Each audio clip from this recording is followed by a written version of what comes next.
pada waktu itu. Dan ketika Yesus berada di Betania dan sedang duduk makan di rumah Simon si Kusta, datanglah seorang perempuan membawa suatu buli-buli pualam berisi minyak narwastu murni yang mahal harganya. Setelah dipecahkannya leher buli-buli itu, dicurahkannya minyak itu ke atas kepala Yesus. Ada orang yang menjadi gusar dan berkata seorang kepada yang lain, "Untuk apa pemborosan minyak narwastu ini?" Saudara, kita harus tahu ya, minyak narwastu itu harganya sangat mahal.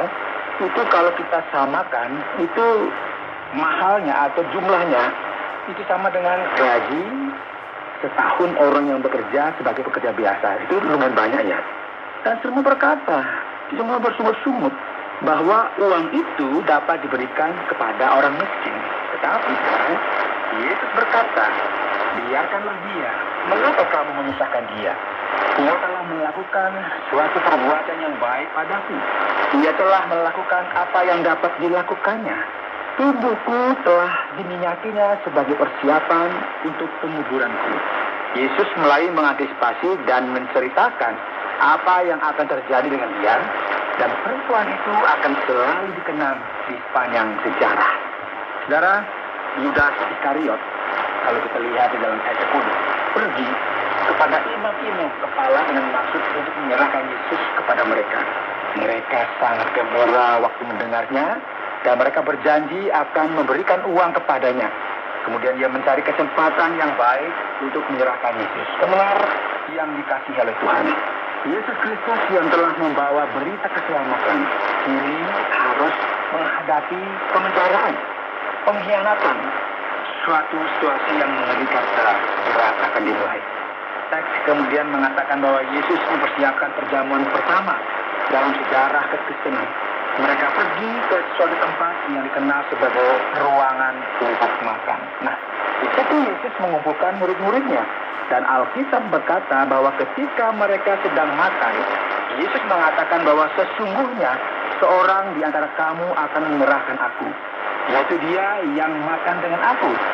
Dan mereka mulai menyangkal bahwa terdapat seorang di antara mereka. Yesus akhirnya menyatakan bahwa orang itu ialah salah seorang dari kamu yang 12 ini.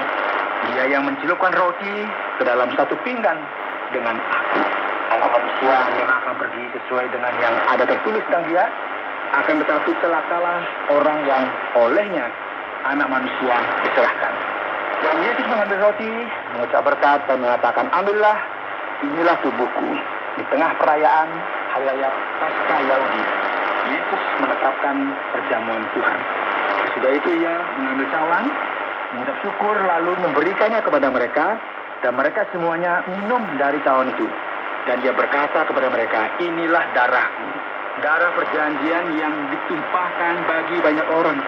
Aku berkata kepadamu, sesungguhnya aku tidak akan minum lagi hasil pokok anggur sampai pada hari aku meminumnya, yaitu yang baru dalam kerajaan Allah."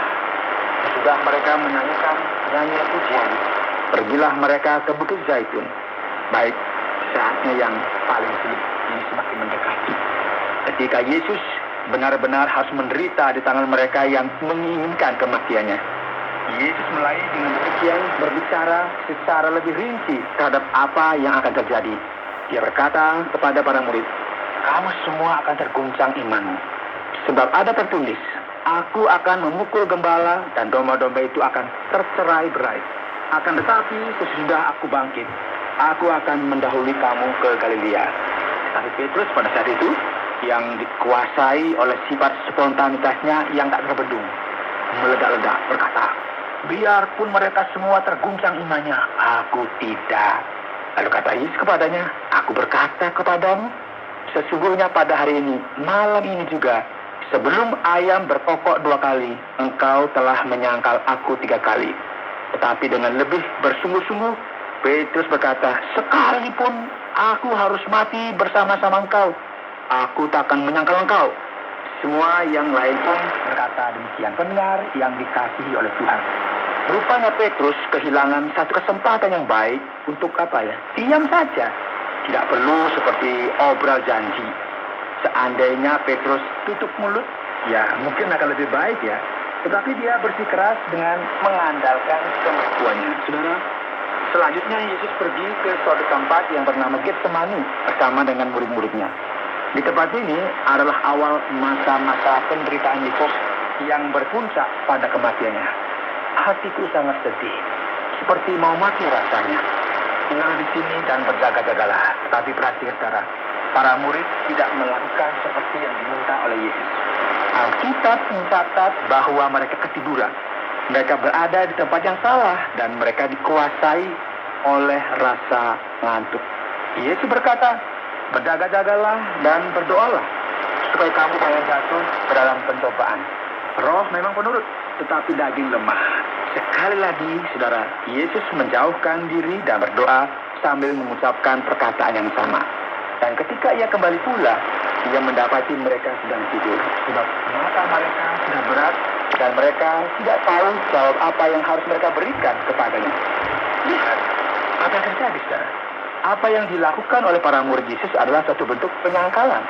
Tentu sangat mengecewakan ya, karena terjadi pada saat yang sulit dan paling penting dalam perjuangan Yesus sebelum kematiannya di kayu salib. Dan untuk kali ketiga, Yesus kembali dan mereka masih tertidur dan beristirahat. Dan Yesus berkata, saatnya sudah tiba. Lihat, anak manusia diserahkan ke tangan orang-orang berdosa. Bangunlah, marilah kita pergi. Dia yang menyerahkan aku sudah dekat. Nah, waktu Yesus masih berbicara, muncullah Yudas, salah seorang dari ke-12 murid itu, dan bersama-sama dia serombongan orang yang membawa pedang dan pentung, disuruh oleh imam kepala, ahli Taurat dan tua-tua. Dan orang yang menyerahkan dia telah memberitahukan bahwa tanda untuk menunjukkan siapakah Yesus adalah dengan suatu ciuman. Dan ketika ia sampai di situ, dia segera maju mendapatkan Yesus dan berkata, Rabi, lalu mencium dia. Maka mereka memegang Yesus dan menatapnya. Salah seorang dari mereka yang ada di situ menghunus pedangnya, lalu menetapkannya kepada hamba imam besar hingga putus telinganya. Kata Yesus kepada mereka, kalau aku ini penyamun, maka kamu datang lengkap dengan pedang dan pentung untuk menangkap aku. Padahal tiap-tiap hari aku ada di tengah-tengah kamu mengajar di bait Allah, dan kamu tidak menangkap aku. Tapi harusnya digenapi yang tertulis dalam kitab suci. Saudara, ada seorang Yuda pada waktu itu hanya memakai selai kain lenan untuk menutup badannya, mengikuti dia.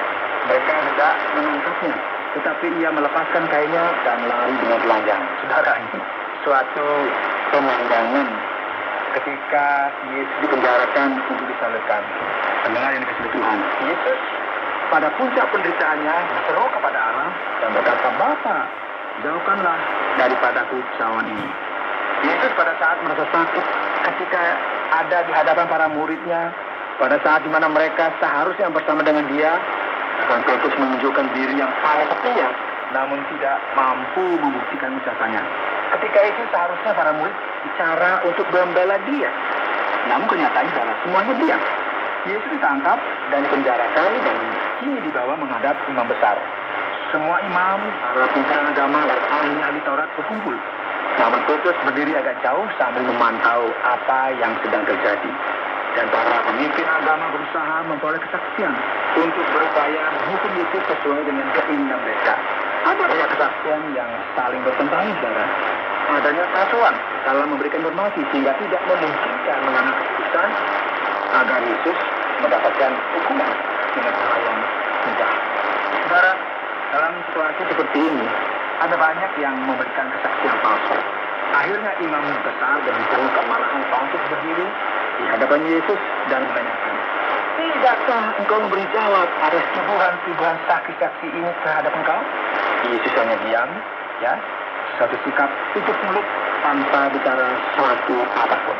Dan imam besar menanyakan, apakah engkau Mesias, anak dari yang terpuji? Dia menjawab, akulah dia. Dan kamu akan melihat anak manusia duduk di sebelah kanan yang Maha Kuasa dan datang di tengah-tengah awan di langit. Maka imam besar itu mengoyakkan pakaiannya dan berkata, untuk apa kita perlu saksi lagi? Kamu sudah mendengar hujatnya terhadap Allah. Bagaimana pendapat kamu? Lalu dengan suara bulat mereka memutuskan bahwa dia harus dihukum mati. Lalu mulailah beberapa orang meludahi dia dan menutupi mukanya dan meninjunya sambil berkata kepadanya, "Hai Nabi, cobalah terka." Malah para pengawal pun memukul dia. Pendengar yang dikasih oleh Tuhan, penderitaan Yesus semakin meningkat dengan banyak kesulitan yang ia alami sebagai rangkaian menuju pada penyalibannya. Pada waktu itu Petrus masih ada di bawah di halaman. Lalu datanglah seorang hamba perempuan imam besar, dan ketika perempuan itu melihat Petrus sedang berdiam, ia menatap mukanya dan berkata, "Engkau juga selalu bersama-sama dengan Yesus orang Nazaret itu." Tapi ia menyangkalnya. Petrus diam pada saat dia harus mengatakan kebenaran. Pada saat seharusnya dia perlu menyatakan apa yang perlu dikatakan. Dia justru diam ketika diperhadapkan dengan kebenaran dan mengatakan apa yang seharusnya dia tidak harus katakan. Dia menyangkal Yesus. "Aku tidak tahu, saya tidak mengerti apa yang kau maksud." Lalu dia pergi ke serah di muka. Ketika hamba perempuan itu melihat terjadi, berkatalah ia pula kepada orang-orang yang ada di situ, "Orang ini adalah salah seorang dari mereka." Tetapi Petrus menyangkal pula. Tidak lama kemudian orang-orang yang ada di situ berkata juga kepadanya, "Engkau pasti salah seorang dari mereka. Apalagi engkau seorang Galilea." Maka mulailah Petrus mengutuk dan bersumpah, "Aku tidak kenal orang yang kamu sebut-sebut ini." Dan pada saat itulah berkokoklah ayam untuk kedua kalinya. Maka teringatlah Petrus bahwa Yesus telah berkata kepadanya, "Sebelum ayam berkokok 2 kali, engkau telah menyangkal aku 3 kali." Lalu menangislah ia tersebut. Pendengar yang dikasihi oleh Tuhan, penderitaan itu luar biasa yang terjadi pada Kristus. Semuanya demi kebaikan kita. Yesus melewati semua proses dari awal dan yang akan berakhir pada kematian dan penyalibannya. Pada saat-saat seperti ini, ketika diperlukan pembuktian, Rasul Petrus yang hebat justru menyangkal Yesus. Tentu saudara, sikapnya ini menimbulkan kekecewaan. Demikian juga yang terjadi pada murid yang lainnya. Mereka tadi juga saudara. Mereka yang semula sepakat untuk setia, namun mereka semuanya mengingkarinya. Dan Yesus harus melewati momen yang paling keras dari karyanya saat yang paling sulit. Dan apa yang dia perbuat bagi saya dan saudara itu begitu luar biasa, sehingga ia membuat doa yang selalu diingat panjang cara. "Bapa, jauhkanlah daripada aku cawan ini." Anda sedang mendengarkan Jalan 66 dalam rangkaian Kisah Injil Markus pasal 14 yang dijelaskan oleh Pak Yohanes dalam topik "Jauhkanlah cawan ini daripadaku." Kita kembali sekarang dengan pertanyaan-pertanyaan setelah uraian Markus pasal 14 yang ada sedang ikuti. Ini berbicara tentang perjumpaan terakhir. Diceritakan tentang cara perempuan itu memecahkan kulit-kulit bola berisi minyak wangi untuk Yesus, jelas dianggap boros di mata para murid. Tetapi tidak bagi Yesus. Dialah satu-satunya orang yang nampaknya menghargai akan tindakan itu apa adanya. Begini Pak, di sini kita menemukan suatu kisah yang terdapat juga di Injil Markus, khususnya di pasal 26, namun disampaikan atau dicatat dengan cara yang tidak terlalu rinci. Dan juga dapat dalam Injil Yohanes pasal 12, di mana kita menemukan lebih banyak informasi yang mendukung tentang hal ini. Nah, persoalan di sini adalah bahwa kita akan menyadari kita sedang berada dalam situasi yang kontras.